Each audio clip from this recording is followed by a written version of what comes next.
Friends, कैसे हैं आप सब।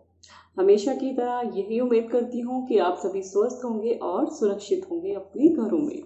तो फ्रेंड्स, आप सभी जानते हैं जैसे कि ये है आपका अपना YouTube चैनल जिसका नाम है टी स्मार्ट, और इस चैनल पर हम लाते हैं आपके लिए जनरल एजुकेशन की वीडियोस जो कि कक्षा 6 की हिंदी पाठ्य पुस्तक से रिलेटेड है, और इसी के साथ साथ हम कुछ स्पेशल एजुकेशन के टॉपिक्स को भी कवर अप कर रहे हैं। तो आज का ये जो वीडियो है ये भी बहुत स्पेशल होने वाला है। इस वीडियो में आज हम बात करेंगे इम्पेयरमेंट, डिसेबिलिटी और हैंडीकैप की। जैसे कि आप जानते हैं कि जो इम्पेयरमेंट है इसे हम हिंदी में हानि या क्षति कहते हैं। उसके बाद आती है हमारी डिसेबिलिटी जिसे हम अक्षमता कहते हैं। फिर हैंडीकैप जिसे हम दिव्यांगता या विकलांगता कहते हैं। तो जो ये तीनों शब्द हैं ये आपस में एक दूसरे से जुड़े हुए हैं कहीं ना कहीं, और हम इन शब्दों के अर्थ को लेकर कहीं ना कहीं थोड़ा सा कंफ्यूज भी रहते हैं। तो आज का जो वीडियो है हमारा इसी टॉपिक पर है।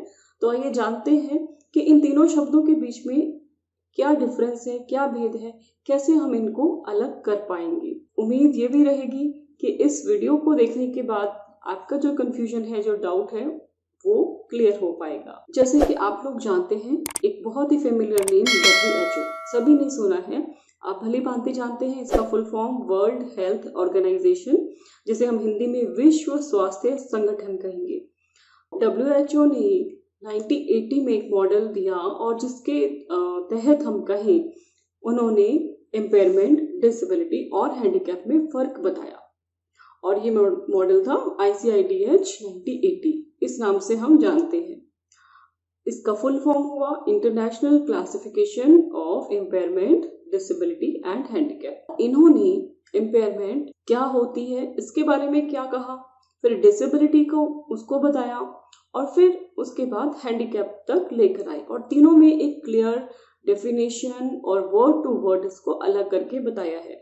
तो आइए सबसे पहले जानते हैं व्हाट इज इम्पेयरमेंट। इम्पेयरमेंट क्या हुई? तो जैसे कि आपको पता है कि इम्पेयरमेंट का अर्थ हुआ क्षति या नुकसान हो जाना, और ये जो हानि है वो शारीरिक, मानसिक या फिर मनोवैज्ञानिक किसी भी स्तर की हो सकती है। यानी शरीर में किसी भी प्रकार का नुकसान हो जाना इम्पेयरमेंट कहला रहा है। अगर हम बात करें डेफिनेशन की, तो जो वर्ड टू वर्ड मैं कहूँ तो उसमें लिखा है कि मनोवैज्ञानिक शारीरिक संरचना या कार्य की हानि या असामान्यता, मतलब लॉस, एब्नॉर्मलिटी जो आप बात करते हैं।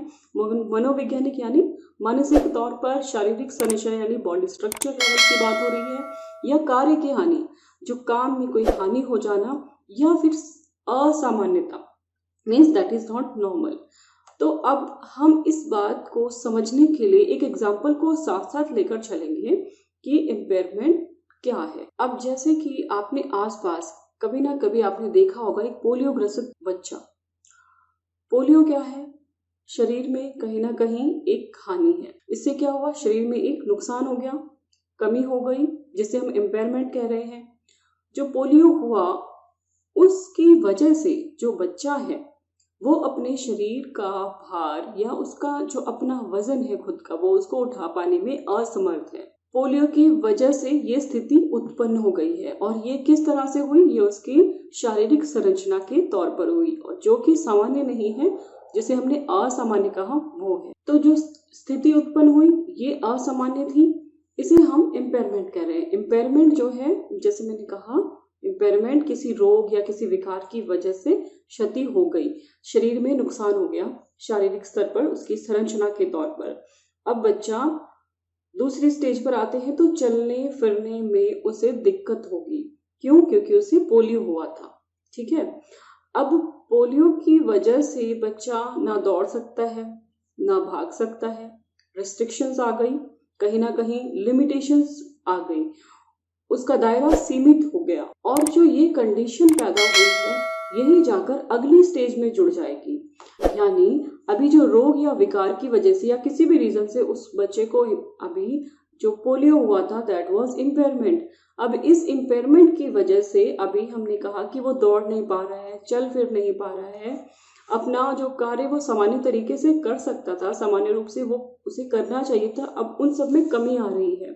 वो नहीं कर पा रहा। This second stage is called disability, यानी ये क्या है, अक्षमता। तो अक्षमता की स्थिति में ऐसी कंडीशन आ जाती है। और अगर हम शब्दों की बात कहें तो शब्दों के हिसाब से लिखा है कि क्षति के कारण कोई भी गतिविधि जो किसी व्यक्ति के लिए सामान्य मानी जाती है को उस तरीके से या सीमा के भीतर करने की क्षमता में कमी आना। बिल्कुल क्लियर है कि पहली स्टेज इम्पेयरमेंट थी, उसकी वजह से दूसरी स्टेज आई है। क्षति के कारण ही कोई भी गतिविधि, कोई भी कार्य जो हम कर पा रहे थे, जो किसी भी व्यक्ति के लिए सामान्य तौर पर वो कर सकता है, वो अब नहीं कर पा रहा है, उसमें कमी आ गई है।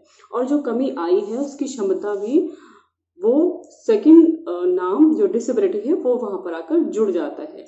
तो पहली स्टेज की वजह से दूसरी स्टेज आई, इम्पेयरमेंट की वजह से डिसेबिलिटी आई। अब ये जब दोनों स्थितियां हो गई तो ये दोनों आगे जुड़कर एक तीसरी स्थिति, हम तीसरी स्टेज में पहुंचते हैं। यानी इन दोनों के परिणाम स्वरूप जो स्थिति उत्पन्न होने वाली है या जो हो गई, उसे क्या कहेंगे, उसे कहेंगे हम दिव्यांगता या विकलांगता। तो पहले विकलांगता कहते थे, दिव्यांगता शब्द बाद में जुड़ा है। तो पहले आपको विकलांगता ही सुनने को मिलता था, अब आपको जहां जहां विकलांगता है वहां वहां दिव्यांगता भी सुनने को मिलेगा। तो इम्पेयरमेंट और डिसेबिलिटी के कारण व्यक्ति को दिव्यांगता हो जाती है। अब हम वापस से अपने पहले वाले एग्जाम्पल को फिर से फिट करते हैं। पोलियो हुआ था, पोलियो की वजह से वह व्यक्ति चल फिर पाने में अक्षम हुआ, यानी डिसेबिलिटी की स्टेज आई। फंक्शनिंग में प्रॉब्लम हो गई उसको, जिस काम को वो सामान्य तरीके से कर सकता था उसमें डिले होने लगा, वो नहीं कर पा रहा है। अब जब तीसरी स्टेज आई, यहाँ पर जो बच्चा है जिसको पोलियो हुआ है वो स्कूल नहीं जा सकता प्रॉपरली, ट्रांसपोर्टेशन को यूज नहीं कर सकता, उसे दिक्कत आएगी बस पकड़ने में, या फिर अगर वो ट्रेन का इस्तेमाल कर रहा है, रिक्शा है या कोई व्हीकल वो खुद ड्राइव करना चाहता है या उस पे वो जाए उस सपोर्ट लेकर, तो भी उससे प्रॉब्लम आ रही है। स्कूल में ऐसा कोई कंपटीशन होता है जहां उसने भाग लेना है, वो चाहता है कि वो भी खेले पर वो नहीं ले पा रहा है। तो जो तीसरी स्टेज है जहां पर व्यक्ति या जो भी इससे इम्पेयर्ड है, जो भी व्यक्ति जिसका जीवन इससे प्रभावित हुआ है, वह सामाजिक स्तर पर आकर इन सभी कार्यों को कर पाने में अक्षम हो जाता है, तो हम उसे दिव्यांग कहेंगे या हम उसे विकलांग कहेंगे। अगर हम डेफिनेशन की बात करें, शब्दों की बात करें जो WHO ने दिए हैं, मैं आपको एज इट इज बताती हूँ। इसमें है हानि या अक्षमता के परिणाम स्वरूप। अब फिर से ध्यान से सुनिए, इन दोनों पहले वाली स्थितियों के परिणाम स्वरूप, उनके कारण उत्पन्न स्थिति, यानी एक ऐसी तीसरी स्टेज उत्पन्न हुई है, एक ऐसी सिचुएशन आ गई है, कौन सी, जिसमें व्यक्ति अपनी उम्र के अनुसार सामाजिक व सांस्कृतिक भूमिका निभा पाने में असमर्थ हो जाता है। मीन्स पहली दोनों सिचुएशन, इम्पेयरमेंट और डिसेबिलिटी के कारण अब वह समाज में अपनी वो भूमिका अदा नहीं कर पा रहा है, या किसी भी सांस्कृतिक और अपनी एज अप्रोप्रिएट जो भी उसके काम है उन सबको कर पाने में अक्षम है। तो इस स्टेज को हम हैंडीकैप कहेंगे, यानी दिव्यांगता हो गई है, इसे हम विकलांगता भी कहते हैं। अभी तक हमने एक ही एग्जाम्पल को लेकर इम्पेयरमेंट, डिसेबिलिटी और हैंडीकैप तीनों में हमने फिट करके इस चीज को समझने की कोशिश की, आखिर इन तीन शब्दों का अर्थ क्या हुआ। अब एक ही स्लाइड में जानते हैं एक छोटा सा सारांश कि जो क्षति है या हानि है वो किस स्तर पर हुई। इसे हम कह सकते हैं कि ये बायोलॉजिकल लेवल है, या हम कह रहे हैं कि ये हमारे अंग स्तर पर होती है, ऑर्गन लेवल पर, ठीक है। और उसके बाद हम बात करते हैं क्षमता, यानी सेकंड स्टेज आई। तो ये किसमें, हमने कहा कार्यात्मक स्तर में कमी आ गई है, व्यक्ति स्तर यानी पर्सनल लेवल पर आ रही है उसमें। उसके बाद हमने तीसरी स्टेज की बात करी और हमने कहा कि जो व्यक्ति है वो सामाजिक रूप से अपनी भूमिका निभा पाने में अब असमर्थ है, सामाजिक रूप से, सांस्कृतिक रूप से, उम्र के हिसाब से, यानी एट अ सोसाइटी लेवल। तीनों स्टेज हो गई। फिर उन सारी चीजों के साथ हम अगर एक लाइन में कहें कि क्षति कैसे पैदा हो रही, किसी रोग या किसी विकार की वजह से, डिसीज और डिसऑर्डर की वजह से, जो हमें नहीं पता। क्षति से गए हम डिसेबिलिटी पर। डिसेबिलिटी ये हम वस्तुनिष्ठ कहते हैं, जो कि ऑब्जेक्टिफाइड है। उसके आगे जाकर इन दोनों के परिणाम स्वरूप तीसरी स्टेज उत्पन्न हुई, यानी कि हैंडीकैप, जो कि सामाजिक स्तर पर है। अब हम बात करते हैं एक और एग्जाम्पल की, जिसमें हम फिर से समझेंगे कि इम्पेयरमेंट, डिसेबिलिटी और हैंडीकैप क्या है। उदाहरण के लिए मान लीजिए कि एक बच्चा है और किसी कारणवश, जैसे मैंने कहा किसी रोग या किसी विकार से, किसी भी कारणवश उस बच्चे के ईयर ड्रम में छेद हो जाता है, तो ये क्या है? इम्पेयरमेंट। ठीक है, पहली स्टेज आई। उसके बाद जब ईयर ड्रम में छेद हो गया तो ऑब्वियसली बच्चे को अब क्या दिक्कत आने वाली है कि वो सुन नहीं पाएगा। अब जब वो नहीं सुन पाएगा तो सिर्फ प्रॉब्लम होगी दूसरे लोगों की बातों को समझने में, सुनने में कि वो क्या कह रहे हैं।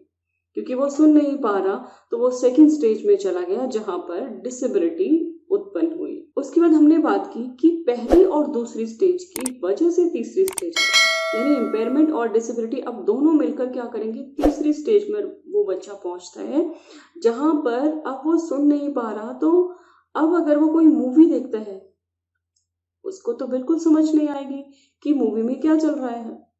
अगर लैंग्वेज भी नहीं आता तब तो और दिक्कत है। मूवी को वो समझ नहीं पा रहा क्योंकि डायलॉग्स नीचे नहीं है। उसके अलावा म्यूजिक नहीं सुन पा रहा है। कोई और जो अपनी बात कह रहा है वो उसको समझा नहीं पा रहा है। और बच्चा भी जो एक्सप्रेशंस है, हाव भाव को समझने में भी अभी असमर्थ है। तो अब इससे क्या होगा कि सामाजिक स्तर पर वो कम्युनिकेट कर पाने में, लोगों के साथ घुलने मिलने पर, एंजॉय करने में, इस बातों को समझने में उसे हर जगह दिक्कत आ रही है। यानी सामाजिक स्तर पर जो तीसरी स्टेज आई सोसाइटल लेवल पर, वो डिसेबिलिटी हुई। आई होप कि मैं आपके इस डाउट को क्लियर कर पाई होंगी कि पहला किसी रोग या विकार की वजह से इम्पेयरमेंट हुई थी। इम्पेयरमेंट वो स्थिति है जहां पर कोई नुकसान हो रहा है, चाहे वो शारीरिक हो, मानसिक हो या फिर मनोवैज्ञानिक हो। उसके बाद उस वजह से जो हमें मुश्किलें आ रही हैं वो डिसेबिलिटी हुई। और जब ये डिसेबिलिटी, ये अक्षमता पर्सनल लेवल से उतरकर जब तीसरी स्टेज में आती है तो सामाजिक स्तर पर व्यक्ति को नुकसान होना शुरू हो जाता है। इसी के साथ हमारा आज का ये वीडियो यही समाप्त होता है। फिर मिलते हैं एक और नए वीडियो में नेक्स्ट टाइम। तब तक के लिए धन्यवाद।